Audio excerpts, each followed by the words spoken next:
ঘ্রাণে যেমন অর্ধভোজন বলা হয়, তেমন কিছু খাবার দেখেও যেন চোখের শান্তি হয়। ঠিক তেমনই আমার আজকের এই পুডিংটা। এখানে আমি 1 কাপ পরিমাণ পানি নিয়ে তাতে হাফ কাপ চিনি দিয়ে দিচ্ছি, আর দিয়ে দিচ্ছি আমি agar agar powder.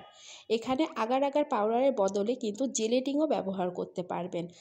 Agar agar powder আর চিনিটাকে পানির সাথে খুব ভালোভাবে মিশিয়ে তারপরে চুলার জাল জ্বালিয়ে এটাকে আমি 5 থেকে 6 মিনিট রান্না করে নিব। অনবরতে নেড়েচেড়ে করব রান্নাটা, যেন এরকম একটা ঘন যখন হবে, ঠিক এই সময় আমি এই পুডিংটা যে পাত্রে সেট করব সেই পাত্রে ঠান্ডা হতে কিন্তু দেওয়া যাবে না। গরম অবস্থাতেই এই পাত্রের মধ্যেই এই আগার আগার পাউডার চিনি পানিটা দিয়ে দিতে হবে। তারপরে দিতে হবে কিউব করে কেটে রাখা ড্রাগনটা কিন্তু গরম অবস্থাতেই দিবেন। ঠান্ডা হলে কিন্তু এটা জমাট বাঁধা শুরু হয়ে যাবে, তখন কিন্তু আর ড্রাগনটা দিতে পারবেন না।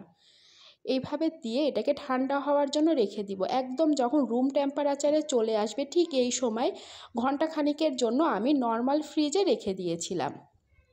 দেখেন ঘণ্টাখানিক পর ফ্রিজ থেকে বের করেছি, খুব সুন্দরভাবে কিন্তু আমার এই পুডিংটা জমে গিয়েছে। ড্রাগনের জেলো পুডিংটা কি ভালোভাবে জমেছে দেখেছেন। এখন আমি মোল্ড আউট করার জন্য চারপাশ থেকে এটাকে একটু ছাড়িয়ে নিচ্ছি।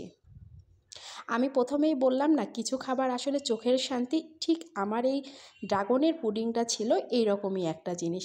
আর খেতেও কিন্তু বেশ ভালো হয়েছিল, হালকা একটা মিষ্টি আর ড্রাগনের একটা টক ভাব ছিল।